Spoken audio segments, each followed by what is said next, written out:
Hello students, मैं अदिति चौधरी स्वागत करती हूँ आपका प्रतिस्पर्धा क्लासेस के डिजिटल प्लेटफॉर्म पर। आई होप कि आप सब बढ़िया होंगे, स्वस्थ होंगे और मस्त होंगे।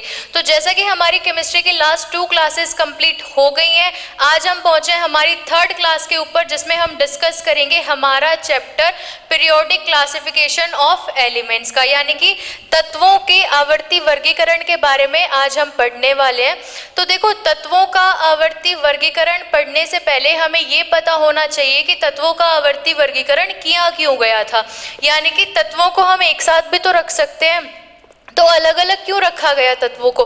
देखो, इसके है ना बहुत सारे कारण है तत्वों को अलग अलग रखने के।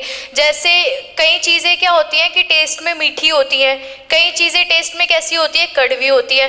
तो अगर आपको कोई मीठी चीज़ खानी है और दोनों चीज़ें क्या है साथ में रखी हुई हैं, आपको कोई मीठी चीज़ खानी है, बाई चांस आपके हाथ में कोई कड़वी चीज़ आ जाए तो मुँह का टेस्ट तो खराब हो जाएगा ना।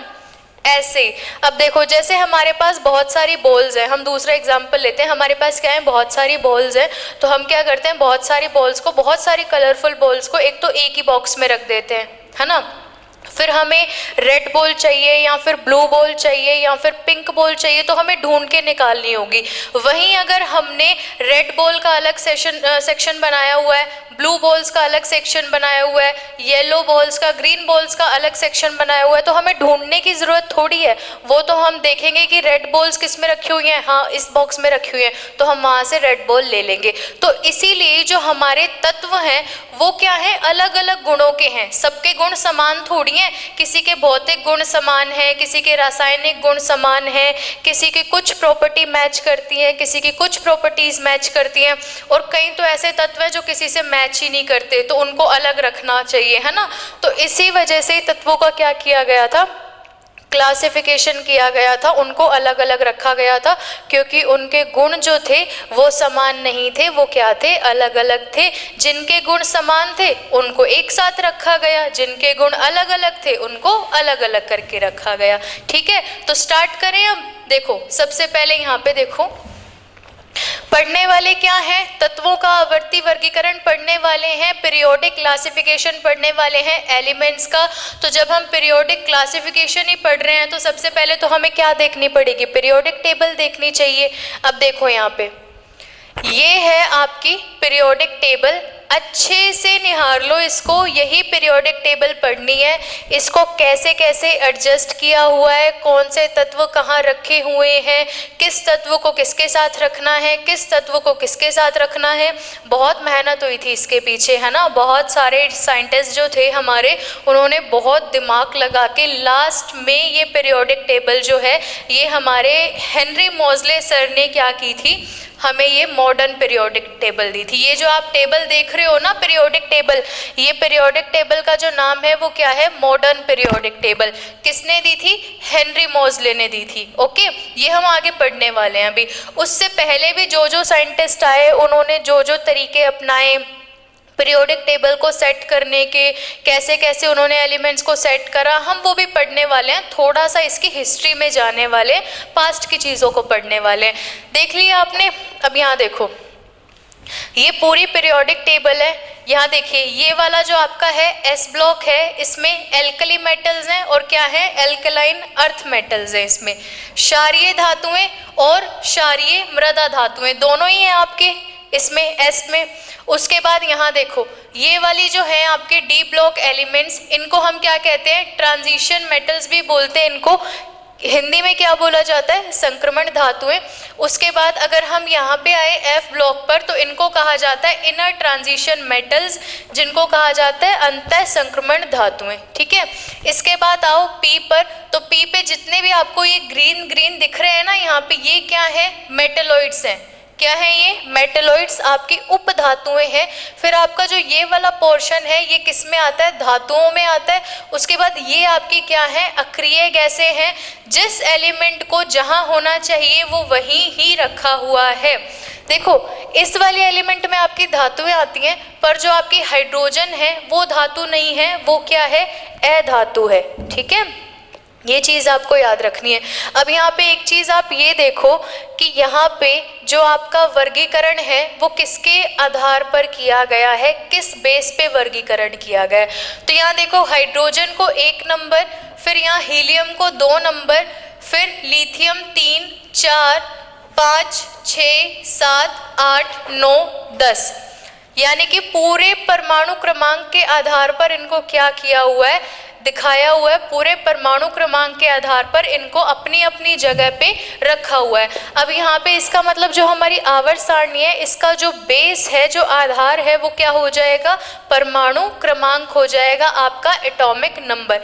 एटॉमिक नंबर के अकॉर्डिंग ही सेट की हुई है ना हमारी पीरियोडिक टेबल, 1 से स्टार्ट है और लास्ट यहाँ पे क्या है 118। टोटल कितने एलिमेंट्स हैं आपके, 118 हैं। उनको परमाणु क्रमांक के आधार पर क्या किया गया है, व्यवस्थित किया गया है यहाँ पे, ठीक है। अब थोड़ा सा पढ़ते हैं एक बार क्लासिफिकेशन के बारे में।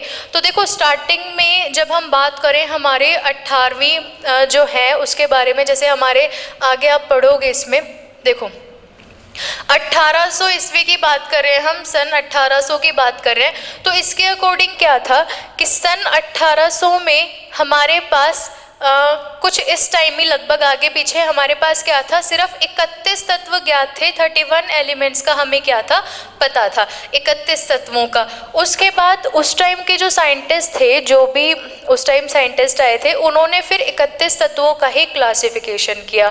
कुछ टाइम बाद क्या हुआ, कुछ सालों बाद ही हमें 63 तत्व के बारे में पता लग गया, यानी कि 63 तत्वों के बारे में पता लग गया।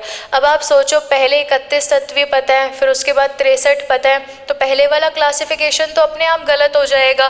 तो फिर क्लासिफिकेशन किया गया दोबारा से, फिर जो साइंटिस्ट आए उन्होंने दोबारा से क्लासिफिकेशन किया। उसके बाद 63 के बाद धीरे धीरे करके हमें तत्वों का पता लगने लगा, और हमें कितने तत्वों के बारे में पता लगा, 118 तत्वों के बारे में हमें पता लगा, ठीक है।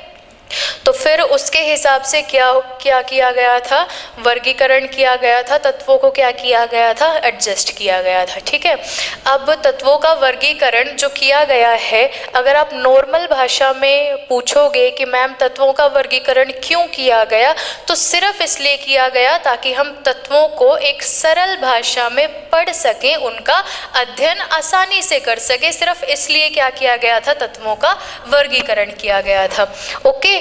अब इसमें एक चीज़ और, सबसे पहले आपके लेवोशियर नाम के एक साइंटिस्ट थे, एंटोनी लेवोशियर, तो उन्होंने क्या किया था, आवर्त सारणी अपनी बनाई थी, वर्गीकरण किया, क्लासिफिकेशन किया। किसके अकॉर्डिंग किया उन्होंने किया मेटल्स और नॉन मेटल्स के अकॉर्डिंग। मेटल्स को उन्होंने अलग रख दिया, नॉन मेटल्स को उन्होंने अलग रख दिया, ऐसे करके उन्होंने क्या कर दिया, क्लासिफिकेशन कर दिया। हालांकि क्लासिफिकेशन सही तो नहीं है ये, पर पहला क्लासिफिकेशन था, तो फिर क्या माना था, इसको सही माना था उस टाइम पे। फिर नेक्स्ट हमारे अगले साइंटिस्ट आए, फिर और तत्व मिले हमें, उसके बाद फिर उन्होंने अपना क्लासिफिकेशन किया, तब तक उनका सही माना, फिर हमें और एलिमेंट्स मिले, फिर हमारे पास क्या हुआ, और साइंटिस्ट आए, फिर उन्होंने और क्लासिफिकेशन किया। तो पहले वाले क्या होते जा रहे थे, गलत साबित होते जा रहे थे। पर लास्ट में जब हमारे हेनरी मोज़ले सर आए, उन्होंने जो अपनी पीरियोडिक टेबल है वो दिखाई, तो वो सब तरह से सही थी। तो इसलिए इस पीरियोडिक टेबल को हम पढ़ते हैं। स्टार्ट करें अब आगे, इतना आपको समझा दिया, अब इसको देख लेते हैं एक बार, फिर उसके बाद आगे पढ़ेंगे, ओके। देखिए, सबसे पहले हम बात कर रहे हैं वर्गीकरण की आवश्यकता वो क्यों पड़ी थी। तो सन 1800 ईस्वी के बाद तत्वों की संख्या में क्या हो रही थी, निरंतर बढ़ोतरी हो रही थी, हमें ज़्यादा से ज़्यादा तत्व मिल रहे थे।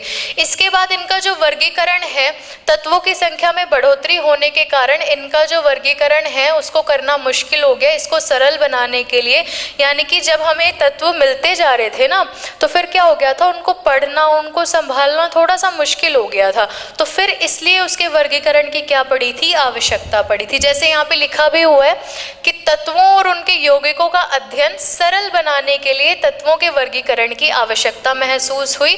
उसके बाद सन 1800 तक केवल 31 तत्व ज्ञात थे।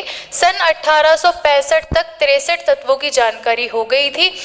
यानी कि आपके 65 सालों में 31 से कितने हो गए थे, 63 हो गए थे।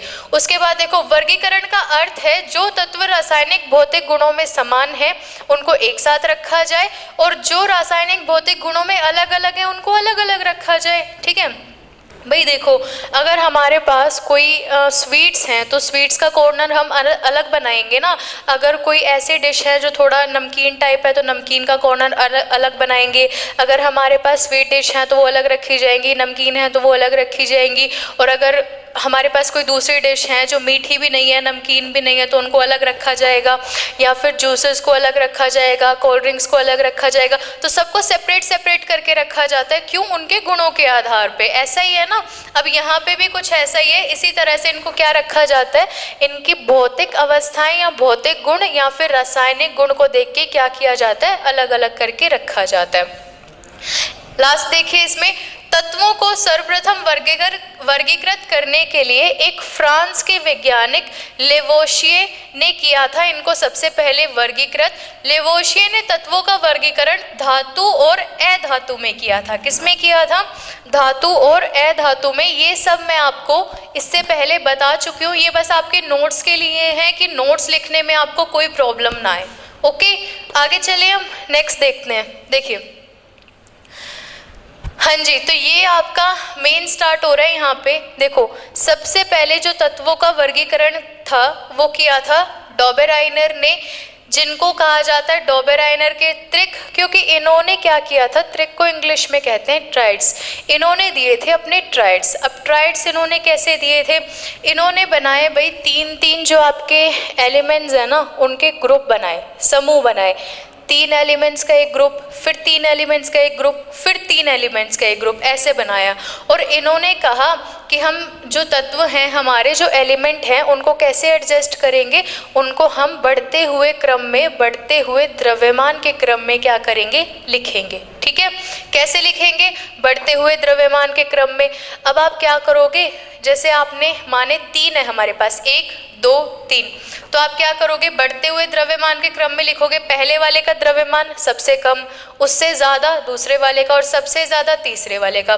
तो आप क्या करो, पहले वाले का द्रव्यमान और तीसरे वाले का द्रव्यमान दोनों को ऐड करो और 2 से डिवाइड कर दो, यानी कि एवरेज निकालो दोनों का। तो जब आप उन दोनों का एवरेज निकालोगे तो जो आपका मिड वाला एलिमेंट है ना वो उसके बराबर आएगा। समझ में आया?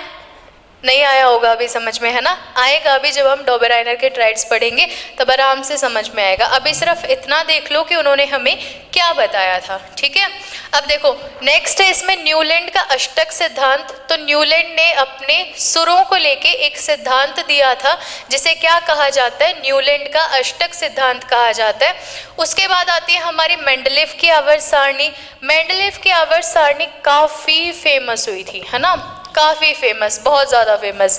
पर इसमें क्या थी कि उन्होंने, मेंडलीफ ने बहुत कोशिश की कि ये सही हो जाए। उन्होंने अपने बहुत सारी चीज़ें, अपना दिमाग खूब लगाया। उन्होंने क्या किया, भविष्य में पाए जाने वाले तत्वों के लिए पहले ही जगह खाली छोड़ दी। ठीक है, बहुत सारी चीज़ों को उन्होंने एडजस्ट किया, पर फिर भी उसमें क्या थी, कमी आ गई थी, है ना। तो इस वजह से वो भी सफल नहीं हो पाई, मेंडलीफ की आवर्त सारणी भी। और लास्ट में हमारे आए हेनरी मोजले सर, उन्होंने हमें दी आधुनिक आवर्त सारणी जो आप पढ़ते हो। तो स्टार्ट करें फर्स्ट से, डॉबेराइनर से स्टार्ट करते हैं, है ना। डॉबेराइनर से स्टार्ट करते हैं, समझना शुरू कर देना दिमाग खोल के अपना। देखो ये है हमारे डॉबेराइनर। ठीक है, 1817 में जर्मन रसायनज्ञ वुल्फगांग डॉबेराइनर ने 3 तत्व वाले कुछ समूहों को चुना और उन समूहों को त्रिक कहा। क्या कहा, त्रिक कहा, ट्राइड्स कहा। ठीक है, पढ़ लो एक बार, अभी समझ आने वाला है आगे, पर एक बार रीडिंग लगा लो, पढ़ लो। ठीक है, 3 तत्वों वाले समूह बनाए और उनको क्या बोला, ट्राइड्स बोला। ठीक है, देखो एक बार, जैसे हमारे पास 3 तत्व हैं, हम कोई भी मान लेते हैं 3 तत्व। कौन से 3 तत्व हैं, एक्स वाई जेड। तो एक ट्राइड तो हमारा बन गया ये। ठीक है, उसके बाद दूसरा ट्राइड ए बी सी। ठीक है, तीसरा ट्राइड 1 2 3 ऐसे बना लिया हमने, है ना। इस ट्राइड को कर देते हैं हम 1 2 ऐसे। ए बे से, ये कर लेते हैं। समझाने के लिए है सिर्फ, अभी समझ आ जाएगा तो आगे प्रॉब्लम नहीं आएगी। देखो हमने ये 3 ट्राइड्स मान लिए। अब जैसे हमारे ये 3 एलिमेंट्स हैं, हम मान रहे हैं सिर्फ हमारे 3 एलिमेंट्स हैं। अब इन 3 एलिमेंट्स को हम क्या कहेंगे? ट्राइड्स कहेंगे। क्या कहेंगे? ट्राइड। ये एक ट्राइड है। फिर ये 3 एलिमेंट का हमारे पास क्या है? एक ट्राइड है। इसके बाद इन 3 एलिमेंट्स का हमारे पास क्या है? एक ट्राइड है। ओके। अब उन्होंने बोला कि आप कैसे एडजस्ट करोगे? द्रव्यमान के बढ़ते क्रम के अनुसार एडजस्ट करोगे। तो हम मानते हैं इसका द्रव्यमान कितना है? 1। ठीक है, 1 सेकेंड रुको। देखो इसका द्रव्यमान कितना है? 1, इसका 2 और इसका 3। क्लियर है? उसके बाद इसका द्रव्यमान कितना है?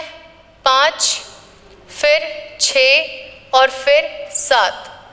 इसका द्रव्यमान 8, 9 और 10। इतना द्रव्यमान है। ये हमने माना है सिर्फ, और कुछ भी नहीं है।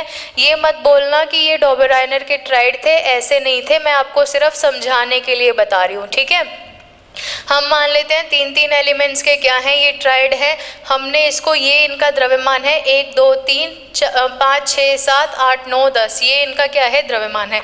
अब द्रव्यमान देखो बढ़ते क्रम के अनुसार है। पहले वाले का 1, फिर 2, फिर 3 बढ़ रहा है। उसके बाद यहाँ देखो 5, 6, 7 यहाँ पे भी बढ़ रहा है, और फिर 8, 9, 10 यहाँ पे भी क्या है? बढ़ रहा है। अब उसने जो हमारे सर थे, डॉबरआइनर थे, उन्होंने बोला कि जब आप पहले एलिमेंट का और तीसरे एलिमेंट का एवरेज निकालोगे तो वो किसके बराबर आएगा? दूसरे एलिमेंट के बराबर आएगा। क्या बोला? जब आप पहले एलिमेंट का और तीसरे एलिमेंट का क्या निकालते हो? एवरेज निकालते हो, तो वो किसके बराबर आएगा? हमारे बीच वाले एलिमेंट के, सेकंड वाले एलिमेंट के क्या आएगा?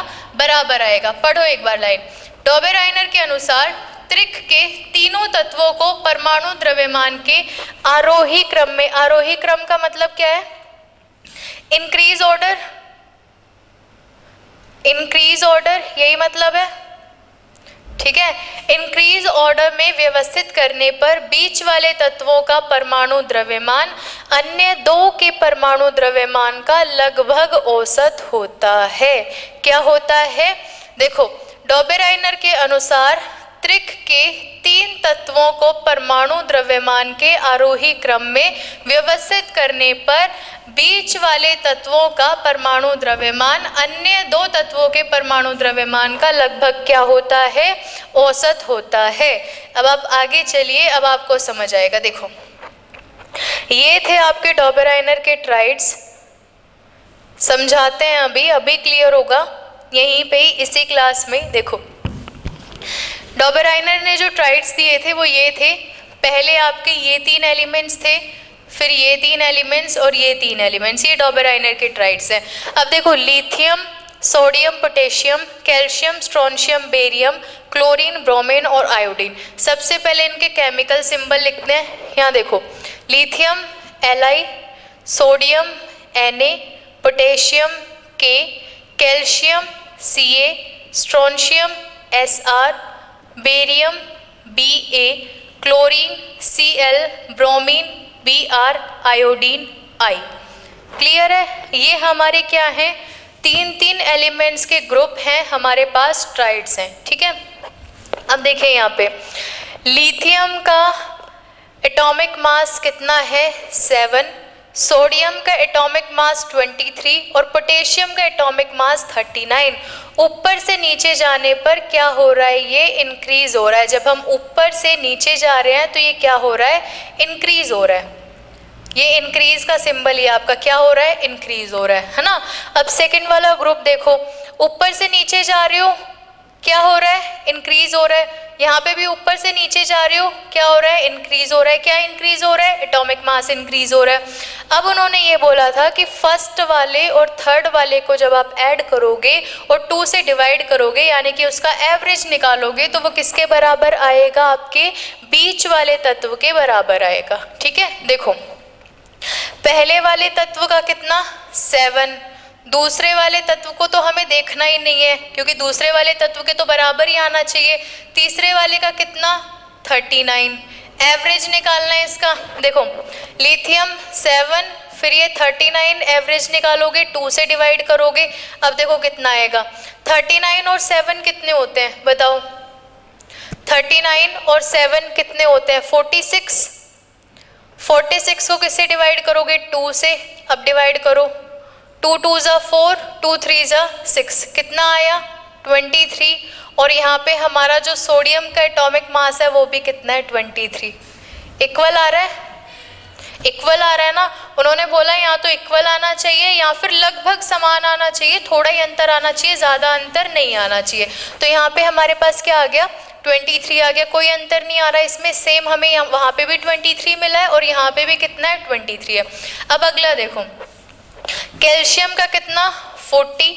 उसके बाद बेरियम का कितना हमारे पास? 137। दोनों को ऐड कर दो, ऐड करोगे तो 7 7 1 177 और 2 से डिवाइड करना है इसको, ठीक है। करे डिवाइड इसको, 2 8 जा कितना होता है? 16, 1 7, वापस से करेंगे 2 8 जा 16, माइनस करेंगे कितना? 1, यहाँ पे लगाया आपने पॉइंट, यहाँ पे लगाया 0, 2 5 जा 10। तो हमारे पास जो आंसर है वो कितना आया हमारे? 88.5। तो यहाँ पे 88.5 मिल रहा है और यहाँ पे कितना मिल रहा है हमें? 88। कितना अंतर है? 0.5 का अंतर है, इतना अंतर चल जाता है, ज़्यादा अंतर नहीं है ये, ठीक है। अब इसके बाद देखो यहाँ पे पहला हमारे पास कितना है? देखिए इसको इरेज करते हैं। अब देखो यहाँ पे जो हमारे पास क्लोरीन का एटॉमिक मास है वो कितना है? 35.5। इसके बाद हमारे पास आयोडीन का एटॉमिक मास कितना है? 127। 127 को आप प्लस करिए, यहाँ पे कितना आएगा? 5। 5 और 7 कितने होते हैं? 7 और 5 कितने होते हैं? 7 8 9 10 11 12, 2 कैरी 1 3 2 5 1 6 और 1 162.5। अब 162.5 का आप डिवाइड देंगे 2 में, कितनी वैल्यू आ जाएगी? यही वैल्यू आएगी आपके पास 81.25। डिवाइड दें एक बार, देखो 2 1 ज़ा 2, 2 8 ज़ा 16, 2 1 ज़ा 2 और ये यहाँ पे कितना हो जाएगा आपके पास? पॉइंट, 2 2 ज़ा 4, यहाँ पे हुआ 1 0 और 2 5 ज़ा 10, कितना आया? 81.25। यहाँ पे कितना है आपके पास? 80। यहाँ पे कितना आ रहा है? 81.25। तो 1.25 का ही तो डिफरेंस है, इतना डिफरेंस तो चल जाता है, ठीक है। अब यहाँ पे देखो इतनी चीज़ें क्लियर हुई। पहले आपका जो एटॉमिक मास है हमने देखा इंक्रीजिंग ऑर्डर में है, फिर हमने एवरेज निकाला, इसका एवरेज कितना आ रहा है? यहाँ पे 23, यहाँ पे भी कितना है? 23। इसके बाद 88.5, यहाँ पे कितना है? 88, फिर 81.25 और यहाँ पे कितना है? 80। तो लगभग ये सिमिलर ही आ रहा है, ज़्यादा अंतर नहीं आ पा रहा है इसमें, सिमिलर ही आ रहा है ना। तो ये समझाया उन्होंने, बट इसमें जो समझाया ये ठीक है, उन्होंने हमारे 3 ग्रुप बनाए, 3 ग्रुप बना के समझाया वो ठीक है। इसके अलावा क्या हुआ कि इससे ज़्यादा वो समझा नहीं पाए तत्वों को, क्योंकि इससे ज़्यादा का जो एडजस्टमेंट था वो हो नहीं पाया, इससे ज़्यादा के जो हमारे द्रव्यमान था ना वो बैठ नहीं पाया था। क्योंकि क्या है कि हर तरीके से ऐसे बैठाना चाहिए कि पहले और तीसरे का जो एवरेज निकाले वो किसके बराबर आए? दूसरे वाले के बराबर आए, बट ऐसा नहीं आ रहा था। जब ऐसा नहीं आ पा रहा था तो ये वाला जो सिद्धांत दिया था, जो उन्होंने अपने ट्रिक दिए थे, वो कैसे साबित हुए थे? गलत साबित हो गए थे। यहाँ तक तो ये ठीक साबित हो रहे हैं। ये जो है ना हमारे पास जो 3 ग्रुप हैं, हमारे पास 3 समूह हैं, 3 ट्राइड्स हैं, उनके लिए ये बिल्कुल सही साबित हो रहे थे, पर दूसरे वाले तत्वों के लिए ये सही साबित नहीं हुए, इसलिए फिर आगे जाके इसको नहीं रखा गया। आवर्त सारणी का वर्गीकरण इसके अनुसार नहीं किया गया था, ठीक है। देखिए आगे चलते हैं। ये आपके पास 3 ट्रायड है, अभी हमने थोड़ी देर पहले देखे। अब देखिए यहाँ पे सभी तत्वों को डॉबेराइनर द्वारा परिभाषित त्रिक समूहों में वर्गीकृत नहीं किया जा सकता, इसलिए डॉबेराइनर के त्रिक समूहों के निष्कर्षों को केवल संयोग माना गया। यानी कि उन्होंने ये माना कि जो आपने तीन तीन एलिमेंट्स के ग्रुप बनाया ना, वो आपका सिर्फ एक संयोग बना है, क्योंकि सभी एलिमेंट्स को हम ऐसे एडजस्ट नहीं कर सकते जिस तरह से हमने ये तीन तीन ग्रुप बनाए हैं। ऐसे करके हम सभी एलिमेंट्स को इन ग्रुप में नहीं कन्वर्ट कर सकते, क्योंकि काफ़ी ग्रुप ऐसे हैं जिनका जो द्रव्यमान है वो अलग अलग है या फिर उनका एवरेज उसके साथ मैच नहीं कर रहा। ओके, अब यहाँ पे देखो, भिन्न भिन्न गुणों वाले तत्वों को एक ही त्रिक समूह में रख दिया गया जो तर्क संगत नहीं था। यानी कि जैसे आपके अलग अलग एलिमेंट्स हैं, उनके क्या होते हैं, अलग अलग गुण होते हैं। ठीक है, अलग अलग एलिमेंट्स के अलग अलग गुण होते हैं, तो उनको रखना भी तो अलग अलग ही पड़ेगा, एक साथ तो नहीं रख सकते। अब इसके अकॉर्डिंग क्या था, एवरेज सही निकालने के लिए, बीच वाले तत्व का परमाणु द्रव्यमान निकालने के लिए इन्होंने क्या किया कि ऐसे एलिमेंट को एक साथ रखा जिनका जो गुण था वो क्या था, अलग था। अब अलग अलग गुण वालों को तो हम साथ नहीं रख सकते ना, तो इस वजह से ये क्या हो गया था, गलत हो गया था। ठीक है, चलें अब आगे। ये था आपका डॉबेराइनर की ट्रिक, पढ़ लिए हमने, खत्म हो गए। इसके बाद हम पढ़ने वाले हैं न्यूलैंड्स का अष्टक सिद्धांत। ठीक है, तो ये हमारे सर हैं न्यूलैंड्स, इन्होंने क्या दिया था, अष्टक का सिद्धांत दिया था। इसके अनुसार, अष्टक के सिद्धांत के अनुसार क्या था कि जैसे आपके सुर होते हैं ना, सा रे गा मा पा धा नी सा, वापस से, तो ऐसे करके इन्होंने क्या किया, तत्वों को लगाया और इन्होंने बोला कि पहले तत्व और आठवें तत्व के जो गुण होंगे ना आपके, वो कैसे होंगे, समान होंगे, सेम होंगे। जैसे हमारे पास क्या है, हम देखते हैं एक बार, देखो यहाँ पे लिखा हुआ है सा रे गा मा पा धा नी सा। सबसे पहले इनका नंबर देखो, 1 2 3 4 5 6 7 एंड 8। तो यहाँ पे पहले नंबर पे भी क्या आ रहा है, सा, और आठवें नंबर पे भी क्या आ रहा है हमारे पास, सा। तो ऐसे इन्होंने तत्वों को लगाया परमाणु द्रव्यमान के अनुसार और इन्होंने बोला कि पहला तत्व और आठवां तत्व कैसे गुण दिखाएगा, समान गुण दिखाएगा। जैसे इन्होंने यहाँ पे लगाया lithium, beryllium, boron, carbon, nitrogen, oxygen, fluorine और सोडियम। अब देखो, सा रे गा मा पा धा नी सा, यानी कि लिथियम और सोडियम कैसे गुण दिखाएंगे, समान गुण दिखाएंगे, क्योंकि पहले और आठवें नंबर का जो तत्व है वो कैसे गुण दिखाने चाहिए, इनके अकॉर्डिंग समान गुण दिखाने चाहिए। देखो, यदि तत्वों को उनके परमाणु भार के बढ़ते हुए क्रम में व्यवस्थित करें तो प्रत्येक जो पहला तत्व है उसके जो गुणधर्म है वो किसके बराबर होंगे, हमारे आठवें तत्व के गुणधर्म के क्या होंगे, बराबर होंगे। ये किसने बताया था, न्यूलैंड्स ने बताया था। देखिए, पहला तत्व लिथियम, उसके बाद आठवां तत्व सोडियम। अब सोडियम से शुरू करते हैं, सा रे गा मा पा धा नी सा। तो यहाँ पे सोडियम और जो पोटेशियम है इनके गुण कैसे हो जाएंगे, समान हो जाएंगे। ये किसने बताया था हमें, न्यूलैंड्स ने बताया था। आगे चलते हैं, देखते हैं। देखिए, न्यूलैंड्स के अष्टक नियम के अनुसार जो लिथियम था और जो सोडियम था उनके गुण कैसे होने चाहिए, समान होने चाहिए। लिथियम के बाद आठवें स्थान पर सोडियम और सोडियम के बाद आठवें स्थान पर क्या आता है हमारा, पोटेशियम। अभी हमने देखा थोड़ी देर पहले। इसलिए इन तीनों तत्वों के गुण जो होते हैं वो कैसे होने चाहिए, समान होने चाहिए। देखो, पहले नंबर पे लिथियम, आठवें नंबर पे सोडियम, तो जो लिथियम के गुण है वही किसके होने चाहिए, सोडियम के। अब यहाँ पे पहले नंबर पे सोडियम और आठवें नंबर पे क्या आ रहा है, पोटेशियम, तो जो सोडियम के गुण है वही किसके होने चाहिए, पोटेशियम के। इसका मतलब लिथियम, सोडियम और पोटेशियम तीनों के गुण कैसे होने चाहिए, समान होने चाहिए। ठीक है, अब ऐसा हो सकता है, हो सकता है ऐसा भी, क्योंकि क्या है, तीनों धातुएं है ना। अभी भी तो मॉडर्न पीरियोडिक टेबल में भी तो एक साथ ही रखा हुआ है ना, पर ये सिर्फ कुछ के लिए ही लागू होता है, हर तत्व के लिए लागू नहीं हो रहा था। ठीक है, जैसे हमारे डॉबेराइनर का है ना कि वो सिर्फ अपने 3 समूहों के ट्राइड्स के लिए जो था वही लागू हो रहा था, ऐसे इसमें है। इसके बाद इसकी जो तुलना है अष्टक नियम की, वो किससे की गई थी, जो हमारे संगीत के सुर हैं उनसे की गई थी, इसलिए इसे न्यूलैंड का अष्टक नियम कहा गया। इस प्रकार कि वर्गीकरण में तत्वों के गुणधर्मों में आवर्ती दोहराव की प्रवृत्ति देखी गई।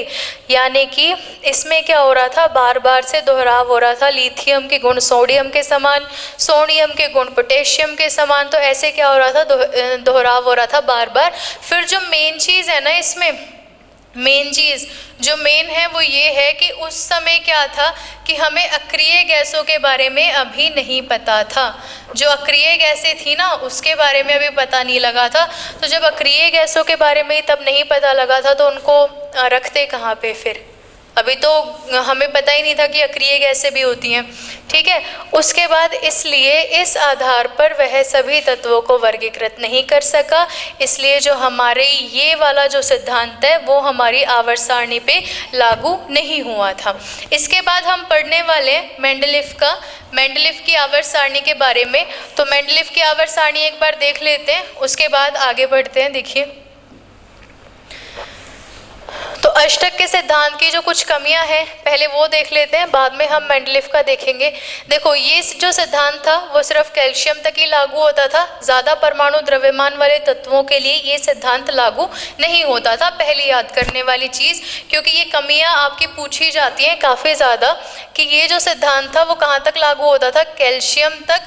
अधिक परमाणु द्रव्यमान वाले तत्वों के लिए ये लागू नहीं होता था।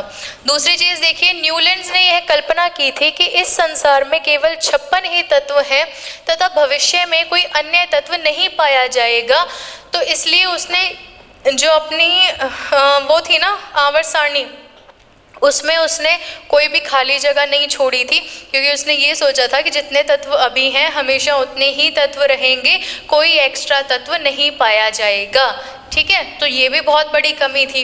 इसके बाद देखिए, आयरन को कोबाल्ट और निकल से दूर रखा गया, जबकि जो इनके गुण हैं वो कैसे हैं, समान हैं। उसके बाद ये तो आपने पहले वाले में भी देखा कि समान गुणों वालों को क्या रखा गया था, अलग अलग रखा गया था। फिर देखिए, हाइड्रोजन की स्थिति क्लोरीन और फ्लोरीन के साथ रासायनिक दृष्टि से न्याय संगत नहीं लगी। हाइड्रोजन को क्लोरीन फ्लोरीन के साथ रख दिया, वो भी सही नहीं है। नोबल गैसों की खोज के बाद अष्टक का सिद्धांत जो था वो असफल हो गया था। न्यूलैंड्स ने समंजन हेतु अपनी सारणी में 2 तत्वों को एक साथ भी रख दिया था, ठीक है। अब 2 तत्वों को एक साथ रख दिया तो हमें ये थोड़ी पता है कि 2 तत्वों को जिनके समान गुण थे उनको ही साथ रखा, या फिर जिनके अलग अलग गुण थे उनको ही साथ रखा। ऐसा भी तो हो सकता है ना, 2 तत्वों को जिनको साथ रखा उनके क्या हो, अलग अलग गुण हो, तो वो साथ नहीं रह सकते, ठीक है। देखो, एक साथ भी रख दिया और कुछ असमान तत्वों को एक स्थान में रख दिया, जैसे हमने अभी बात की। उदाहरण के लिए कोबाल्ट और निकल को एक साथ रखा व इनको फ्लोरीन क्लोरीन व ब्रोमीन के स्तंभ में रखा, जबकि इनके गुणधर्म फ्लोरीन क्लोरीन और ब्रोमीन से क्या है, अलग अलग हैं। तो ये एक बार आप इनका स्क्रीनशॉट ले लो और इनको आराम से पढ़ना, आपको समझ आ जाएंगे।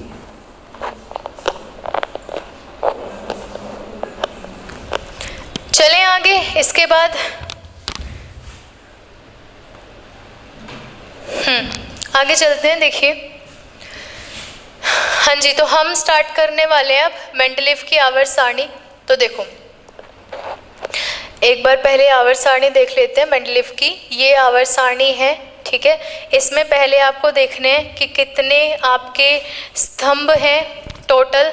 जैसे हम अभी पढ़ते हैं ना, आवर्त हैं कितने कितने समूह हैं, तो वो हम एक बार यहाँ पे देख लेते हैं। काउंट कर लो, 1 2 3 4 5 6 7 8, टोटल कितने 8 दिए हुए हैं हमारे पास।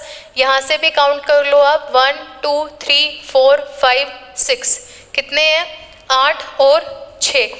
एक बार आवर्त सारणी को ध्यान से देखो, सारे जितने भी आपके तत्व हैं, जैसे हमने डॉबेराइनर में पढ़ा, उनका जो आधार था वो भी क्या था, परमाणु द्रव्यमान। फिर न्यूलैंड्स का जो तत्वों को अरेंज करने का जो बेस था, जो आधार था, वो भी क्या था, परमाणु द्रव्यमान, एटॉमिक मास। फिर मेंडलीफ ने भी इसी सीरीज को कंटिन्यू किया, उन्होंने भी अपने तत्वों को किसके अकॉर्डिंग लगाया, परमाणु द्रव्यमान के अकॉर्डिंग लगाया उन्होंने भी, ठीक है। सारे परमाणु द्रव्यमान के अकॉर्डिंग ये, ध्यान से देखो।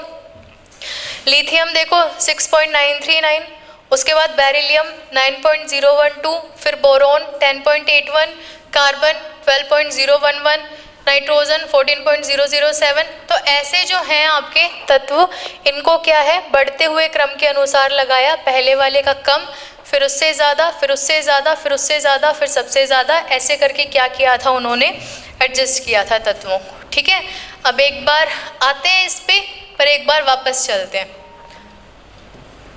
हाँ जी, देखो मेंडलीफ के सिद्धांत के अनुसार तत्वों के आवर्ती गुणधर्म जो होते हैं वो उनके परमाणु द्रव्यमान के क्या होते हैं, आवर्ती फलन होते हैं। जो तत्वों के गुणधर्म होते हैं वो परमाणु द्रव्यमान के क्या होते हैं, आवर्ती फलन होते हैं। ये इनका मेन सिद्धांत था। इसके अनुसार जो आपके मेंडलीफ थे उन्होंने 8 ऊर्ध्व स्तंभ रखे थे, जिनको क्या कहा था, ग्रुप कहा था। और इसमें आप लिखना 6 क्या थी आपकी, 36 पंक्तियां थी, जिनको क्या कहा था, पीरियड कहा था, आवर्त कहा था। अब भी आप ऐसे ही बोलते हो, अब आप क्या बोलते हो, 18 वर्ग हैं हमारे पास, और आवर्त कितने हैं आपके पास। अब की बात कर रही हूँ मैं वर्तमान में, कितने आवर्त हैं, यही है ना आपकी पहली, जो आपका पहला ग्रुप है वो यही है। कितने आवर्त हैं, 1 2 3 4 5 6 और 7। ठीक है, ये क्या है, आपके आवर्त हैं टोटल। 18 तो आपके वर्ग हैं, समूह हैं, ग्रुप हैं, और 7 क्या हैं आपके, पीरियड हैं, आवर्त है। ठीक है, अब देखो लाइन क्लियर। सबसे पहले तत्वों के गुणधर्म परमाणु द्रव्यमान के क्या होते हैं, आवर्ती फलन होते हैं। 8 आपके पास क्या होते हैं, ऊर्ध्व स्तंभ होते हैं। 6 आपके पास क्या होती है, आवर्त होते हैं। मेंडलीफ के अनुसार कितनी थी, 6 थी। ठीक है, अभी तो हमने 7 देखे हैं, वो आपकी मॉडर्न पीरियोडिक टेबल है, इसमें कितनी थी, 6। अब देखो तत्वों से बनने वाले हाइड्राइड और ऑक्साइड के सूत्रों को भी तत्वों के वर्गीकरण के लिए मूलभूत आधार माना गया था। हाइड्राइड और जो आपके हाइड्राइड के सूत्र हैं और जो ऑक्साइड के हैं वो, ये आपको दिखेगा उसमें, जब आप टेबल समझोगे ना तब आपको दिखेंगे हाइड्राइड और ऑक्साइड दिखेंगे ऊपर आपको। ठीक है, चलें आगे, टेबल में समझाएंगे आपको। देखो मेंडलीफ ने अपनी आवर्त सारणी में कुछ रिक्त स्थान छोड़े ताकि वह तत्वों को उनके समूह में रख सके। मेंडलीफ ने अपनी आवर्त सारणी में ना रिक्त स्थान इसलिए छोड़े थे ताकि कोई बाद में जो तत्व मिलता है, जो अभी तो नहीं है पर जो बाद में मिलता है और जिसके अनुसार उसके गुण मैच कर जाए, तो उसने क्या किया था, कई जगह खाली, जो कई स्थान थे आपके वो खाली छोड़े थे ताकि वहाँ पे वो कोई अन्य तत्व को भी क्या कर सके, रख सके, उसको भी स्थान दे सके। अब देखो टाइटेनियम को समूह 3 में एक स्थान खाली छोड़ते हुए समूह 4 में रखा। इसी प्रकार आर्सेनिक को समूह 4 में रखा, पास के 2 स्थान खाली छोड़ते हुए बाद में ये स्कैंडियम और गैलियम जर्मेनियम की खोज से भर गए थे। ठीक है, नेक्स्ट देखो, अब ये है आवर्त सारणी। आवर्त सारणी में ही हम मेंडलीफ की आवर्त सारणी देखेंगे, आवर्त सारणी पढ़ेंगे और इसके बाद देखेंगे इसकी कमियों के बारे में, है ना, क्योंकि कमियां भी तो थी, तभी तो फिर नई आवर्त सारणी दी गई थी। अब यहाँ देखो,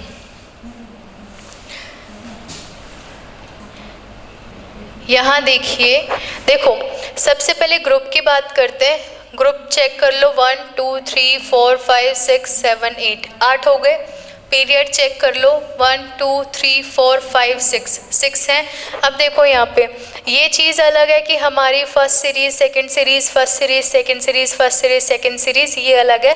4th 5th 6th में आपके 4th पीरियड, 5th पीरियड और 6th पीरियड में है ये वाले आपके फर्स्ट और सेकंड सीरीज जो है ये क्या है, अलग अलग है यहाँ पे, है ना।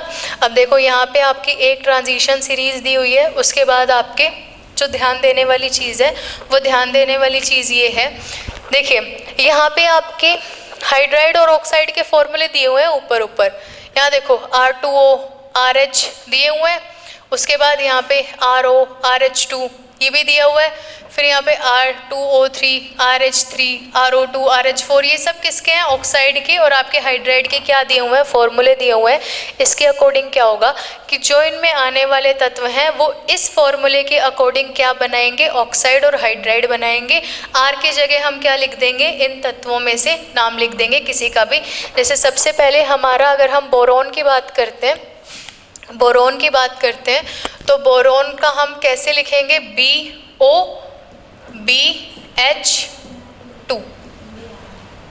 BH3 आता है ना, ये 2 कहाँ से हो गया, हाँ ये वाला BH3 B2O3 और BH3 ये हो जाएगा। इसके बाद यहाँ देखो ये आपका देखते हैं बेरिलियम का, तो बेरिलियम BeO और साथ में हो जाएगा BeH2, ये ऑक्साइड और ये हाइड्राइड। तो अलग अलग बनेंगे। इसी टाइप में जो हमारे मेंडलीव थे उन्होंने बताया कि जितने भी आपके एलिमेंट्स हैं, जो ऊपर उन्होंने फॉर्मूला लिख दिया ना ऑक्साइड का और हाइड्राइड का, सारे एलिमेंट्स उसके फॉर्मूले के अकॉर्डिंग ही बनेंगे। चाहे आप ऑक्साइड बनाओ, चाहे आप हाइड्राइड बनाओ, चाहे आप कुछ भी बनाओ, आगे ऑक्साइड और हाइड्राइड जो है वो ऐसे ही बनेंगे। कोई सा भी तत्व उठा लो ग्रुप का और उसमें रख दो, वही फॉर्मूला बनेगा। क्लियर है? तो फॉर्मूले इन्होंने क्या किए थे पहले ही बता दिए थे। जितने भी हमारे ऑक्साइड के फॉर्मूलाज हैं, जितने भी हमारे हाइड्राइड के फॉर्मूलाज हैं, सारे एलिमेंट्स के अकॉर्डिंग पहले ही इन्होंने क्या किया था, बता दिया था। ठीक है, अब देखो यहाँ पे देखो जो आपका मेन बेस है, जो मेन बेस क्या है, एटॉमिक मास, मेन तो वही है। अब यहाँ देखो एटॉमिक मास 6.939, 9.012, 10.81, ये बढ़ रहा है धीरे धीरे। तो एटॉमिक मास क्या था, इंक्रीज हो रहा था। जैसे जैसे आपके जो तत्व थे जो इन्होंने एडजस्ट किए हुए थे, वो किसके अकॉर्डिंग एडजस्ट किए हुए थे, इंक्रीजिंग एटॉमिक मास के अकॉर्डिंग एडजस्ट किए हुए थे। यानी कि परमाणु द्रव्यमान के बढ़ते हुए क्रम के अनुसार इन्होंने जो तत्व थे वो क्या किए थे, एडजस्ट किए हुए थे। ठीक है, अब देखो जब इसकी बहुत सारी जो थी वो अच्छाइयाँ थी, तो बहुत सारी कमियाँ भी थी इसमें, है ना। कमियों को डिस्कस करें एक बार। देखो कमियाँ देखो इसकी, यहाँ पे सबसे पहले जो पहली इसकी कमी थी, वो पहली कमी क्या है, ये टेबल में ही गौर से देखना, 39, 40, 44, 47, 50.94, 50.20। वेनेडियम देखो 50.94 और क्रोमियम क्या है 50.20। तो यहाँ पे देखो, यहाँ पे कितना आ रहा है 94 और यहाँ पे कितना आ रहा है 20। ज़्यादा किसका होना चाहिए था, क्रोमियम का ज़्यादा होना चाहिए था, क्रोमियम का कम है, वेनेडियम का ज़्यादा है। तो ये तो क्या हुआ, द्रव्यमान में इम्बैलेंस हो गया ना। अब इसके बाद यहाँ देखो कोबाल्ट का कितना 58.93 और निकल का कितना 58.71। तो यहाँ पे इसका ज़्यादा हो गया, इसका क्या हो गया, कम हो गया। जबकि होना क्या चाहिए था, निकल का ज़्यादा होना चाहिए था, कोबाल्ट का कम होना चाहिए था, पर ये क्या हो गया, उल्टा हो गया। अब इन्होंने क्या किया था कि एक तो धातुओं और अधातुओं को अलग अलग जगह नहीं मिली थी। ठीक है, अलग अलग नहीं रखा था, धातुओं को और अधातुओं को अलग अलग करके उनके सेगमेंट्स नहीं बनाए थे कि ये वाला पार्ट धातुओं का या ये वाला अधातुओं का, ऐसा उन्होंने नहीं किया था। ठीक है, जहाँ पे धातु है वहाँ धातु है, उसके नीचे अधातु है या साइड में अधातु है, तो इन्होंने क्या किया था, मिक्सअप कर दिया था।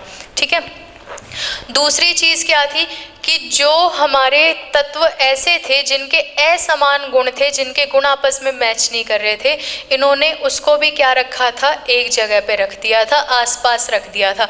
अब उनके गुण ही मैच नहीं कर रहे, तो उनको आसपास रखने से क्या फ़ायदा, वो तो विपरीत प्रभाव ही डालेंगे, है ना, कोई अच्छा इफेक्ट तो डालेंगे नहीं वो। तो उसको भी क्या किया था, साथ में रखा था। तीसरी चीज़ क्या थी कि एक तो आपकी यही हो गई तीसरी कमी, कुछ जो आपके तत्व थे उनके जो द्रव्यमान थे वो बढ़ते हुए परमाणु द्रव्यमान के अनुसार नहीं थे। ये क्या है, घट रहा है क्रोमियम का, वहाँ किसका, निकल का भी घट रहा है, तो ये तीसरी कमी हो गई। चौथी कमी क्या थी कि समस्थानिकों के लिए नहीं थी जगह, समस्थानिकों को नहीं बताया गया। ठीक है, 4 कमियां तो आपकी ये हो गई। लास्ट जो आपकी 5वीं कमी थी वो ये थी कि इस आपके टेबल में जो हाइड्रोजन है ना, हाइड्रोजन की जो जगह थी वो निश्चित नहीं थी, ये थी इसकी लास्ट कमी। तो टोटल मैंने 5 कमियां गिनवा दी हैं आपको। ठीक है, अब एक बार इसको पढ़ लेते हैं अच्छे से। टेबल दिखा दिया आपको, टेबल समझ आ गई होगी अच्छे से। एक बार ये ऑक्साइड और हाइड्राइड के जो फॉर्मूलाज हैं ये आप देख लेना, सभी एलिमेंट्स के लिए देख लेना। ओके, नेक्स्ट देखो यहाँ पे मेंडलीव ने कुछ तत्वों के भविष्य में मिलने की भविष्यवाणी की थी। मेंडलीव ने ये दिमाग पहले ही लगा लिया था कि भाई अभी तो मैं जो आवर्त सारणी बना रहा हूँ वो ठीक है, पर जैसे पिछले कई सालों से हो रहा है कि हमें बहुत सारे तत्व मिले हैं वर्गीकरण के बाद में, तो फिर वो वर्गीकरण गलत साबित हो जाता है।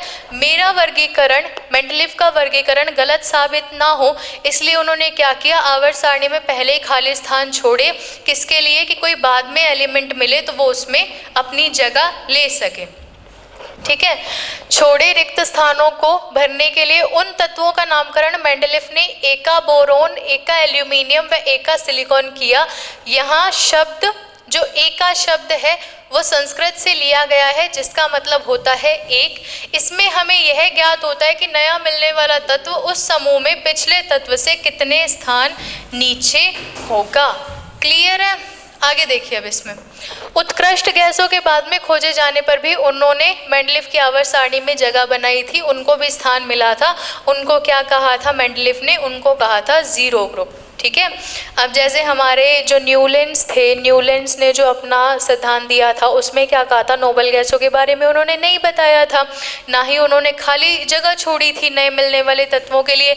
मेंडलीफ ने क्या किया? नए मिलने वाले तत्वों के लिए खाली जगह भी छोड़ी और उन्होंने हमें नोबल गैस को भी अपनी आवर्त सारणी में क्या दी? जगह दी, जिसको उन्होंने क्या कहा? जीरो ग्रुप कहा, शून्य ग्रुप कहा। ठीक है। इसके बाद अब हम चलते हैं, ये तो हो गई बहुत सारी अच्छाइयाँ, है ना। अब हम चलते हैं कमियों के ऊपर कि कमियां क्या क्या थी। सबसे पहली कमी लिखी गई है हाइड्रोजन की विवादित स्थिति। हाइड्रोजन का जो स्थान था वो क्या था? निश्चित नहीं था। हाइड्रोजन कभी इधर जा सकता था, कभी उधर जा सकता था, उसका कोई एक स्थान फिक्स नहीं था आवर्त सारणी में। देखो एक बार, हाइड्रोजन का इलेक्ट्रॉनिक विन्यास क्षार धातुओं से मिलता है। अब हाइड्रोजन हमें पता है क्या होता है? अधातु होता है। क्षार धातुओं की तरह ही हाइड्रोजन भी हेलोजन, ऑक्सीजन एवं सल्फर के साथ एक जैसे सूत्र वाले यौगिक बनाती है। दूसरी ओर हेलोजन की तरह ही हाइड्रोजन भी कैसा है? द्विपरमाणविक अणु के रूप में पाया जाता है। धातु एवं अधातुओं के साथ संयोग कर सह संयोजक यौगिक बनाता है। देखो जो हाइड्रोजन है ना, आपका मेन बात ये याद रखनी है कि पहली कमी क्या थी कि जो हाइड्रोजन का जो स्थान था ना वो आवर्त सारणी में निश्चित नहीं था, विवादित था। ये चीज़ आपको याद रखनी है। ठीक है। चलिए नेक्स्ट पर।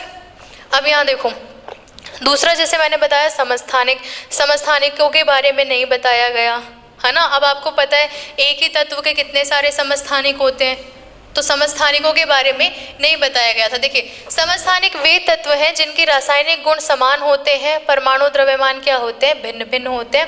रासायनिक गुण या हम कहें कि जो हमारी परमाणु संख्या होती है वो क्या होती है? समान होती है। जो हमारे परमाणु द्रव्यमान होते हैं वो क्या होते हैं? अलग अलग होते हैं। ठीक है। परमाणु संख्या समान और परमाणु द्रव्यमान अलग अलग, उनको क्या कहा जाता है? समस्थानिक कहा जाता है। उसके बाद समस्थानिकों का पता मेंडलीफ को बाद में चला, या मेंडलीफ के बाद में हमें समस्थानिकों का पता चला। मेंडलीफ के टाइम तक हमें समस्थानिकों के बारे में नहीं पता था कि एक ही तत्व के अलग अलग क्या पाए जाते हैं? समस्थानिक पाए जाते हैं।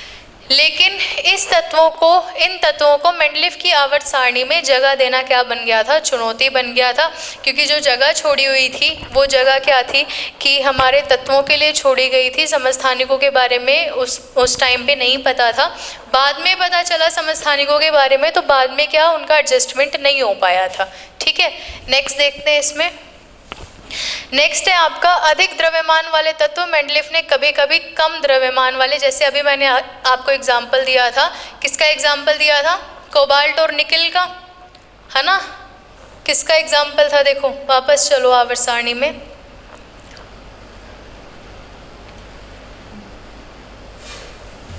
हाँ जी, ये आपकी आवर्त सारणी है। इसमें देखो आपने लिया था यहाँ पे वेनेडियम और क्रोमियम का एग्जाम्पल और कोबाल्ट और निकेल का एग्जाम्पल, जिसमें अधिक द्रव्यमान वाले तत्वों को कभी कभी कम द्रव्यमान वाले तत्वों से क्या रखा था? पहले रखा गया था। ठीक है। ये अधिक द्रव्यमान वाले तत्व है, ये कम द्रव्यमान वाले तत्व है। अधिक द्रव्यमान को पहले रख दिया, कम द्रव्यमान को बाद में रखा, जबकि होना तो उल्टा चाहिए था, बढ़ते हुए द्रव्यमान के क्रम में व्यवस्थित होना चाहिए था। अब देखो यहाँ पे, हाँ जी देखिए, अधिक द्रव्यमान वाले तत्वों को मेंडलीफ ने कभी कभी कम द्रव्यमान वाले तत्वों के पहले भी रखा ताकि समान गुणधर्म वाले तत्व एक साथ रह सके। कोबाल्ट को निकेल से पहले रखा गया, वेनेडियम को क्रोमियम से पहले रखा गया, जबकि इनका जो द्रव्यमान होता है वो कैसा होता है? द्रव्यमान कैसा होता है? वेनेडियम का ज़्यादा होता है ना। उसके बाद यहाँ पे वेनेडियम का ज़्यादा होता है, क्रोमियम का क्या होता है? कम होता है। यहाँ पे आपका कोबाल्ट का क्या है? ज़्यादा है, और निकेल का क्या है? कम है। तो इस तरह से मेंडलीफ ने क्या की थी? अपनी आवर्त सारणी दी थी। अब देखो इसमें हमने 3 पढ़ लिए हैं, अपने डोबेराइनर के त्रिक पढ़ लिए हैं, उसके बाद हमने न्यूलैंड का अष्टक सिद्धांत पढ़ लिया और फिर हमने मेंडलीव की आवर्त सारणी के बारे में भी पढ़ लिया। अब हम नेक्स्ट पढ़ने वाले हैं जो हमारी आधुनिक आवर्त सारणी है, जो किसने दी थी, हेनरी मोज़ले ने दी थी। वो हम कंटिन्यू करेंगे हमारी नेक्स्ट क्लास में। आज की क्लास के लिए इतना ही काफ़ी है। अगर आपको क्लास अच्छी लगी हो तो क्लास को लाइक करना बिल्कुल मत भूलना। Thank you so much.